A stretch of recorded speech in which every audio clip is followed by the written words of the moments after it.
नमस्कार, मैं हूं राकेश कुमार। आप देख रहे हैं मत अभिमत। मित्रों, स्कूलों में तालाबंदी हो जाएगी। जो शिक्षकों का डिमांड है, अगर वो पूरा नहीं किया जाता है तो स्कूलों में तालाबंदी की जाएगी। इसका ऐलान बिहार राज्य शिक्षक माध्यमिक शिक्षक संघ द्वारा पहले ही किया जा चुका है। और आज ऐलान के तहत जो कहा गया था कि अगर स्कूल के समय सारणी में सुधार नहीं लाया जाता है तो 24 तारीख को सभी शिक्षक काली पट्टी लगाकर विद्यालय जाएंगे और यह एक सांकेतिक हड़ताल होगा। तो आज वह हुआ। विभिन्न घटक के जो शिक्षक हैं, विभिन्न श्रेणी के जो शिक्षक हैं, उन लोगों ने प्रदेश के लगभग सभी जिलों में काली पट्टी लगाकर विद्यालय का कार्य किया है। और यह केवल संकेत ही नहीं है, संकेत के साथ शिक्षा विभाग को चेतावनी भी है। पटना की बात करें तो पटना में भी सभी शिक्षकों ने काली पट्टी लगाई और तब उसके बाद वो विद्यालय गए, शिक्षण कार्य किया।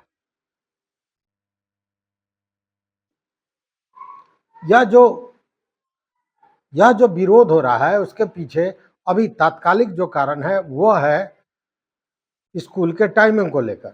आपको याद होगा, जैसे ही गर्मी की छुट्टी समाप्त हुई, हालांकि इस बार हम उसको गर्मी की छुट्टी कह नहीं सकते हैं क्योंकि छुट्टी में भी प्रतिदिन दक्ष का वर्ग हुआ करता था 8 बजे से, तो उसमें शिक्षक को जाना पड़ता था, इसलिए छुट्टी कहना कहीं से ये उचित नहीं है।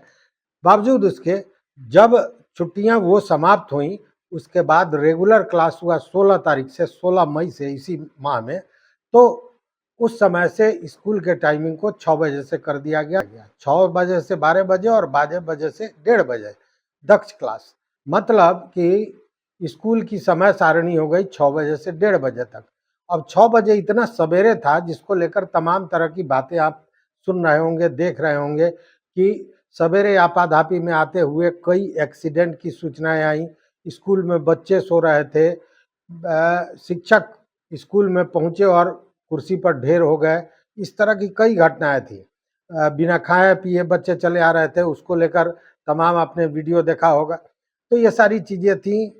एक यातायात का प्रॉब्लम था कि उतना सवेरे जो सुचारू रूप से यातायात चलना चाहिए वो नहीं उपलब्ध हो रहा था, जिसके चलते स्कूल पहुंचने में देरी हो रही थी, विलम्ब हो रही थी, परेशानी हो रही थी। इन सारे चीज़ों को लेकर तमाम तरह का विरोध हुआ था। कई एमएलसी, 4 एमएलसी तो सीधे सामने आ गए थे। उन लोगों ने विरोध किया था के पाठक के इस कृत्य का। हालांकि के पाठक के तरफ से इसे जेन्युइन बताया गया था सोशल मीडिया के माध्यम से। सोशल मीडिया में उस अधिनियम का हवाला दिया जा रहा था जिसमें ये कहा गया है कि स्कूल की टाइमिंग जो होगा, कार्यकाल जो होगा वो 7.5 घंटे का होगा। खैर, ये सारी चीज़ें चल रही थी और इसी का विरोध लगातार शिक्षक संघ और शिक्षक भी कर रहे थे। और इसी को लेकर बिहार राज्य माध्यमिक शिक्षक संघ ने ऐलान किया था कि 24 तारीख को काली पट्टी लगाकर एक सांकेतिक हड़ताल का रूप दिया जाएगा और अगर इसमें सुधार नहीं होता है तो लोकसभा चुनाव के बाद स्कूलों में तालेबंदी कर दी जाएगी। मतलब कि यह जो फरमान है शिक्षा विभाग का, बार बार जो ऐसी चीजें आ रही हैं जो कहीं ना कहीं प्रताड़ित करने वाली हैं, इसको लेकर फिर एक बार बड़े आंदोलन की सुगबुगाहट शुरू हो गई है। और उसका आगाज आज काली पट्टी लगाकर जो शिक्षक पहुंचे थे उसी से हुआ है। इसको लेकर जो बिहार राज्य माध्यमिक शिक्षक संघ के अध्यक्ष हैं मनोज कुमार, उन्होंने तो स्पष्ट कर दिया कि अगर समय सारणी में सुधार नहीं होता है तो व्यापक आंदोलन किया जाएगा। ये ऐलान कर दिया है अध्यक्ष ने, शिक्षक संघ के अध्यक्ष ने। साथ में साथ में यह भी कह दिया कि संघ तो पहले ही बता चुका है कि अगर इन सारी चीज़ों में सुधार नहीं होता है, देखिए इसमें एक ये जो वेतन कटौती का मामला है, यह भी एक बड़ा महत्वपूर्ण कारक है जो शिक्षकों में आक्रोश है उसका। तो इसको लेकर भी बातें थी।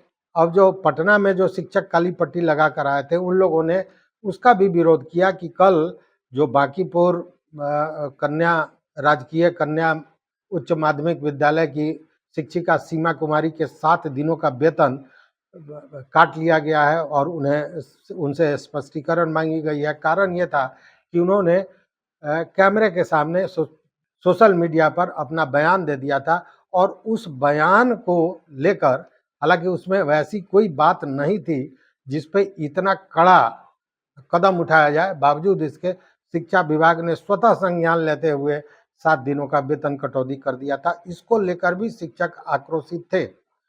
लेकिन शिक्षा विभाग द्वारा जो ये आक्रामक रूप अपनाया जा रहा है, इसको लेकर शिक्षक कहीं न कहीं कैमरे के सामने आने से डर भी रहे थे और कैमरे से परहेज कर रहे थे।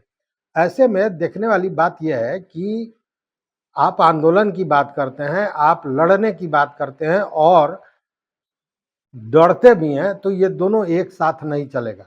अगर आंदोलन की बात है तो खुलकर सामने आना होगा, उसी स्थिति में ये आंदोलन सफल हो सकता है, नहीं तो पूर्व के आंदोलन की तरह उसका हश्र वही होगा जो पिछले दफा आपने देखा होगा। उतनी बड़ी भीड़, उतने तादाद में शिक्षक पटना पहुंचे थे, विरोध प्रदर्शन किया था, लेकिन उसका कोई असर, कोई फलाफल नहीं निकला।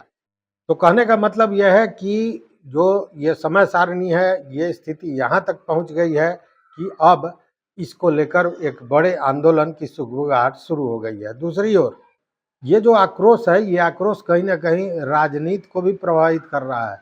आपने सुना होगा बीजेपी के एमएलसी नवल किशोर यादव ने कहा कि अगर के पाठक की विदाई नहीं होती है तो बिहार से एनडीए की विदाई हो जाएगी। तो मामला अब गंभीर होता जा रहा है और इसको लेकर शिक्षक भी कहीं न कहीं गंभीर होते जा रहे हैं आंदोलन को लेकर। देखना है आगे क्या होता है। इस वीडियो में बस इतना ही। आप देखते रहिए मत अभिमत। चैनल पर नए हो तो निश्चित रूप से सब्सक्राइब कीजिए, लाइक कीजिए, दोस्तों के साथ शेयर कीजिए और अपना विचार हमारे कमेंट बॉक्स में आकर जरूर दीजिए। बहुत बहुत धन्यवाद, बहुत बहुत धन्यवाद।